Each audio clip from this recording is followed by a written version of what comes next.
Pertama sekali saya datang ke Parlimen pagi ini kerana saya difahamkan Tan Sri Noor Yaakob, Menteri Jabatan Perdana Menteri akan menggulung perbahasan pada peringkat Jabatan Perdana Menteri.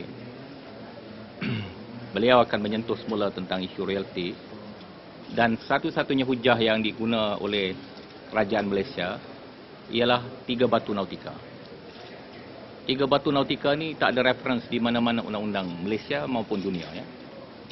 Kalau kita tengok undang-undang negara kita tentang Continental Shelf, ialah 12 batu nautika, ya. Tetapi Akta Petroleum 1974 adalah satu akta yang mengatasi semua undang-undang yang lain. Dan kalau saudara lihat perbahasan akta ini, akta ini pada tahun 1975, bulan November, ya, kita buka handset balik. Yang pertama ialah perbahasan oleh Tun Rahman Yaakob sebagai Ketua Menteri Sarawak pada waktu itu, ya, bahawa dia menekankan akta ini mempunyai 2 unsur penting.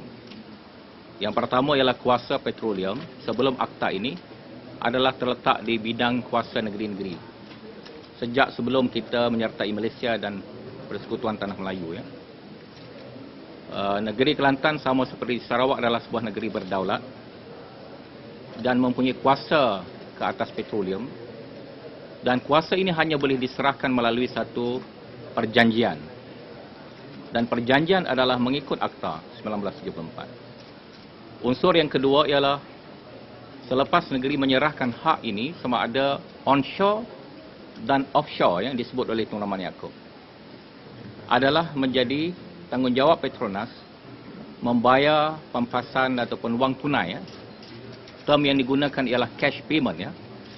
Bukan royalty, bukan wang ehsan, ya. Cash payment ini 2 syarat utama. Mesti dibayar dalam bentuk cash. Yang kedua, mesti dibayar kepada related governments, related state governments, ya. Ini 2 unsur yang mengesahkan, ya. Kalau tak ada 2 unsur ini, bayaran tersebut tidak dianggap sah dari segi undang-undang. Tun Razak dalam jawapan dia pada Lim Kit Siang pada 25 November 1975 ada dalam handset Parlimen, ya.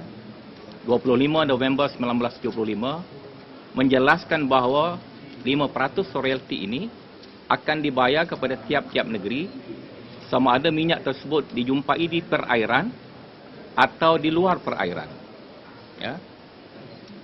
Jadi 3 batu nautika tidak pernah disebut dalam mana undang-undang. Saya rasa kerajaan Malaysia telah berlaku silap. Jawapan saya pada Dr. Awang Adik semalam dalam mingguan saya telah sediakan. Saya bahagikan jawapan saya pada 2 bahagian. Iaitu saya yakin Perdana Menteri Tun Datuk Najib selepas berunding dengan kerajaan Kelantan akan tetap membayar royalty kepada kerajaan negeri. Sekarang saya yakin Perdana Menteri hanya ambil satu step pertama, mengendurkan tekanan politik daripada orang-orang politik Kelantan yang menghendaki bayaran tersebut tidak dilakukan. Ini adalah satu permainan politik semata-mata. Ia bukan berasas pada undang-undang, kepada perjanjian, kepada mana-mana akta. Sekarang orang UMNO Kelantan sudah terima hakikat Kelantan ada minyak, ada petroleum. Dan saya yakin selepas kita berunding sekali lagi dengan Perdana Menteri, Kelantan akan dapat hak royalty tersebut.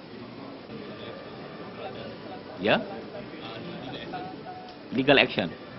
Sekarang dalam keputusan ESCO, kita memutuskan melantik panel guaman. Dan satu daripada terms ataupun isu yang dikaji oleh panel ini ialah to bring this matter to court.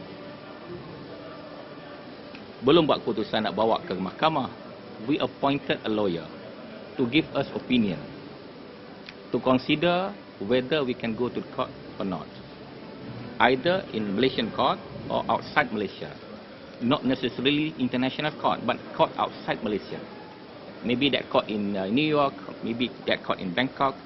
Since that all this authority of GDA and CAA is international authority, international body.